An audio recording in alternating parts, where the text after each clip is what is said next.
you just got to be able to score in a variety of ways. You can't be one dimensional. Like you got to be able to take what the defense give you, but at the same time, like do different things. Like not just shooting threes, not just driving to the goal every time. Like you got to be able to mix it up, get free throws, shoot floaters, whatever whatever you got to do to score. You just got to be able to do it in multiple ways.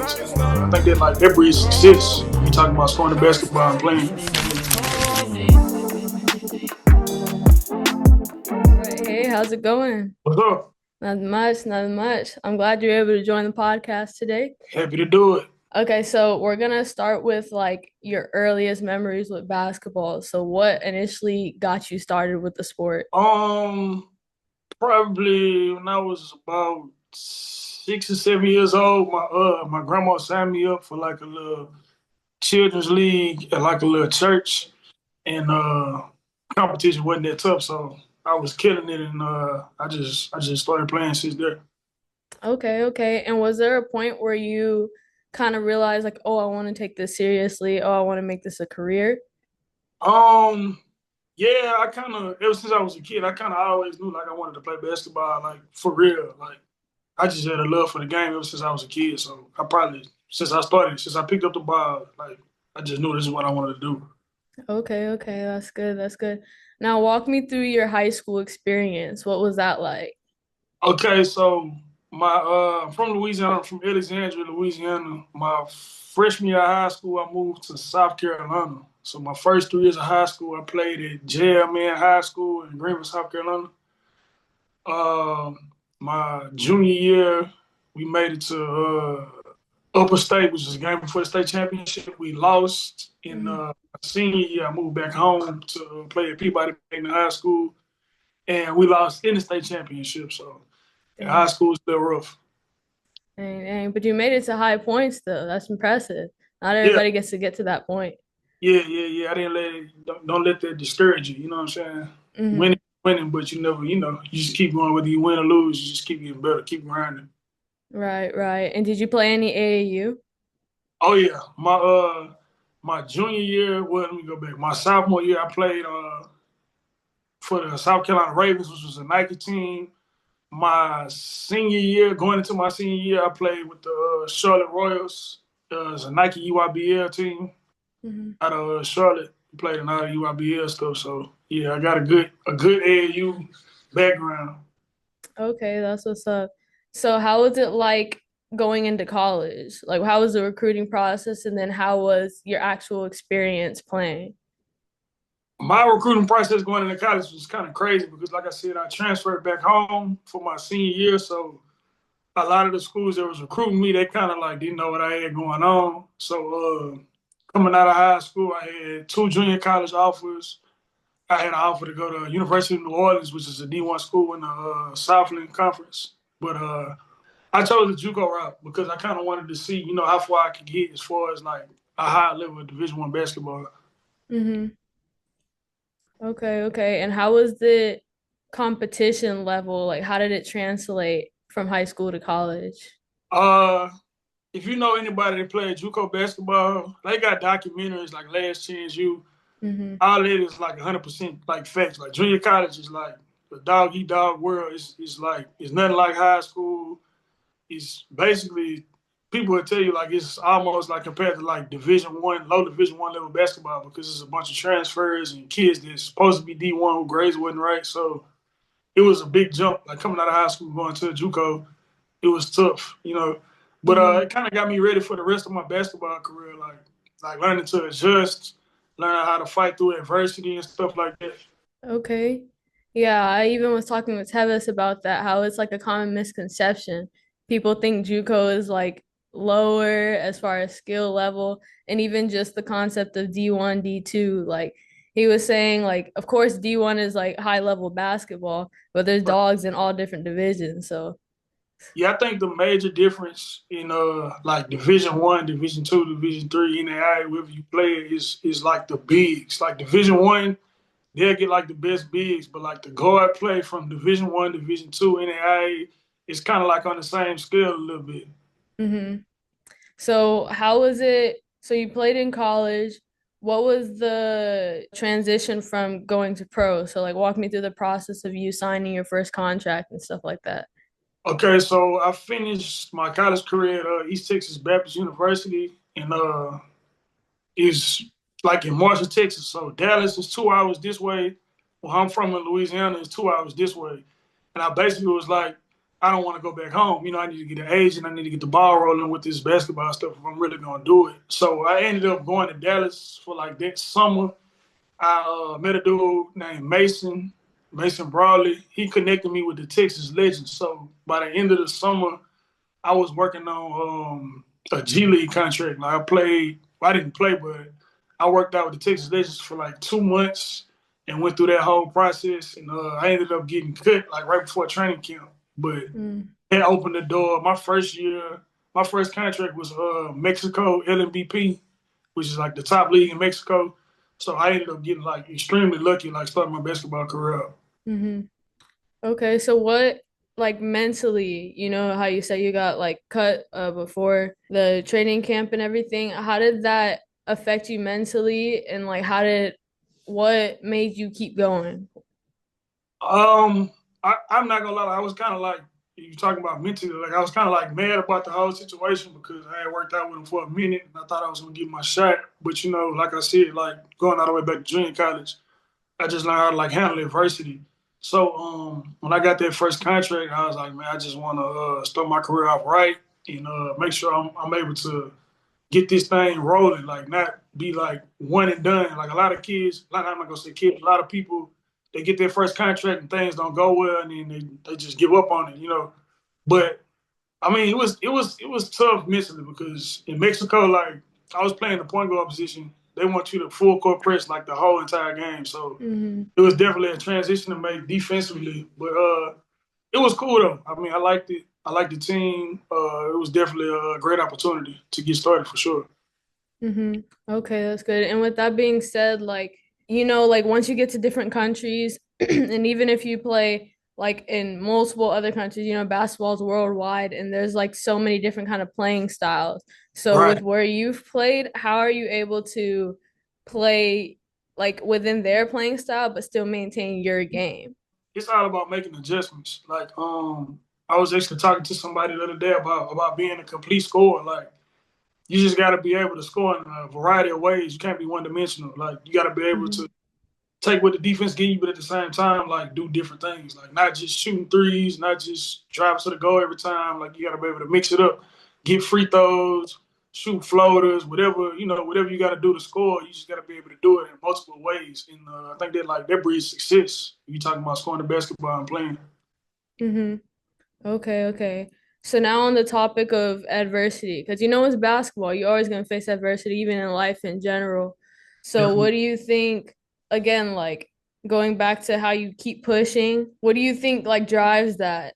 I mean, a lot of people like refer to like Joel and B when they say trust the process, but I Uh-huh. mean, it depends on what your process is. Like, you know me, I'm the type of kid like I'm gonna work out maybe 2 times a day, 3 times a day. You know what I'm saying? Even if the shots is falling or the shots not falling, you just gotta trust the work that you put in and Mm-hmm. keep doing it. You know what I'm saying? Whether the results are good or bad, you just gotta put the work in and trust that it's gonna breed, success.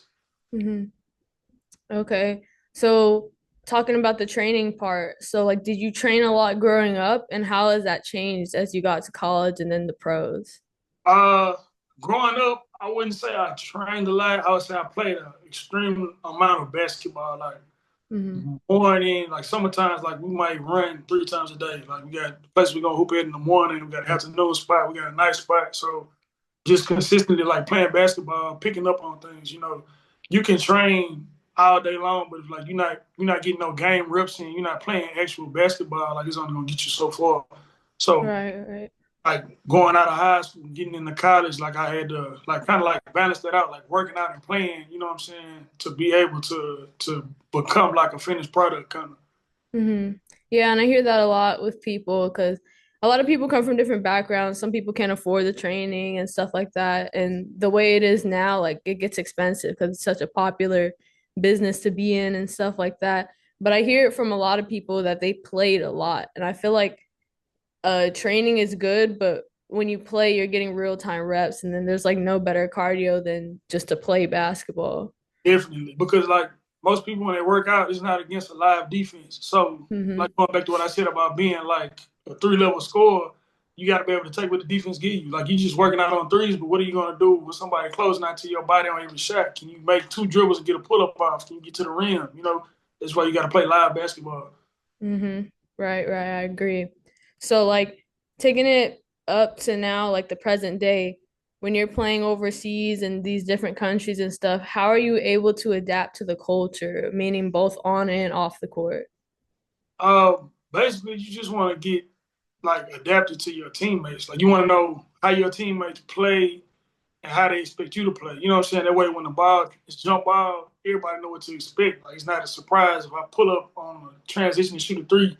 Like nobody's surprised by it because we already know like what he does, and what I do. So you know what I'm saying? You kind of know what to expect through and through throughout the whole team. But I would say like playing in Costa Rica, like they expect Americans to do a lot, like as far as scoring the basketball, as far as defending. So like speaking to anybody that's like thinking about joining this market, like you gotta come and like put your hard head on, be ready to go to work like every game. Like not just doing one thing, probably doing like a multitude of things that's gonna contribute to wins. What's supposed to contribute to wins. Hmm. Okay, so what is your like mentality? Because I've seen you hoop, I've seen you get buckets, and like you're saying, especially in Costa Rica, they kind of rely on Americans to kind of get buckets. You're kind of there to score a lot of points. What is your mentality when going into the game? And even like not only now, but just throughout your whole career, how has your mentality been like say pregame? Well, I mean, going into every game, me personally, I can't speak for anybody else. Me personally, like I love to score the basketball. So going into the game, I gotta get a certain amount of shots up. Like I got like a little routine. Like I gotta get a certain amount of shots up, make sure that I'm ready to play. But like especially like in Costa Rica, I know my team is depending on me to score 25 plus points a night. So it's just getting ready before the game even start. Not getting to the gym on time, getting your stretching done, getting your shots up, and make sure you're ready to go is key. Like it's important to being able to score the basketball and play well. Hmm. Okay, okay. So now we got five quick questions to end the interview off. First one is, what is your go-to pregame song? And it's I'm not gonna lie, it's so many. Um, Give me a right now, few. right now I've been listening to a lot of No Cap. Um, I kind of tapping in on the new Playboy Cardi album. Hmm. I actually like Drake, the Drake and Weekend album that came out. It's a couple songs on there I like because I'm not always like pre-game super hype music. Like you got to balance it out a little bit. So it's just a lot of stuff I'm listening to right now. Okay, okay. That's what's up. Yeah, I get it. Like a lot of players, everybody's different, but I hear a lot of people kind of just chilling before the game. It's not Yeah, really super hype all the time. You you kind of gotta just be got to clear your mind. out, bro. Like you gotta be balanced out. Like some people like they listen to Young Boy before the game, the whole game. You get into the game, you got 4 fouls, 3 fouls in the first quarter. Like you too hot, you gotta calm down. Yeah, exactly, exactly. I see what you're saying. All right, next question. I see you got a lot of Adidas and Hardens and stuff like that. So what's your favorite shoe to play in? Right now I'd probably be my Hard Nines. I got them right here actually. The gold ones, like these, like super comfortable. I like these a lot. I want to break these out this year too. I don't know how I'm gonna do it because we got like green jerseys, but Mm-hmm. I want to try to pull these out. I don't know how I'm gonna do this shit, but pretty much like Adidas taking over though. Like the Ant Edwards, Hardens, they're like the most comfortable shoes out right now. So Adidas definitely, shout out to Adidas. They're definitely taking over right now. Yeah, I agree with that because I don't know. Like Nike's been cool, they've been cool. They sponsor NBA and they everywhere, but it's like I don't know. I even got into the Kyries, the Anta Oh yeah, yeah. joints that they got out. Those are super comfortable. They're real high quality. So I'm like, Nike, I don't know They got how to much step. longer they got. Adidas coming for the crown right now. Like, they got to step it up. Exactly, exactly. So the next one, based on like your whole career, what has been your favorite environment to play in? It's crazy, man. I probably have to go with Lamont. I don't know if you ever been to a game down here, but Mhm. like fans is super interactive. We haven't brought the drums out this year, but it's like drums playing, a whole lot of fans in there. It's compact. It's hot. You know, a lot of teams can't deal with the heat. I mean, I got used to it because I played for a couple of years. So I probably have to say Lamont right now, man. It's just a great environment to play basketball in. Yeah, and even I was talking to Tevis again about that. It's a lot of us out there, so it's like a culture. It's like a big family. I Exactly. remember going to the game, just the way the stadium is set up. You Mm. see everybody on that side. Man, it's crazy. It's kind of like different because my first year in Costa Rica, I played in San Ramon where I didn't see a lot of us. And we played the Lamont team. I'm like, what's going on down there? Like, what's going on down Yeah. there? Then I actually got to come here and play, man. It's crazy. It's crazy atmosphere. Yeah, for real, for real. I definitely see that. It's a lot of energy, a lot of people.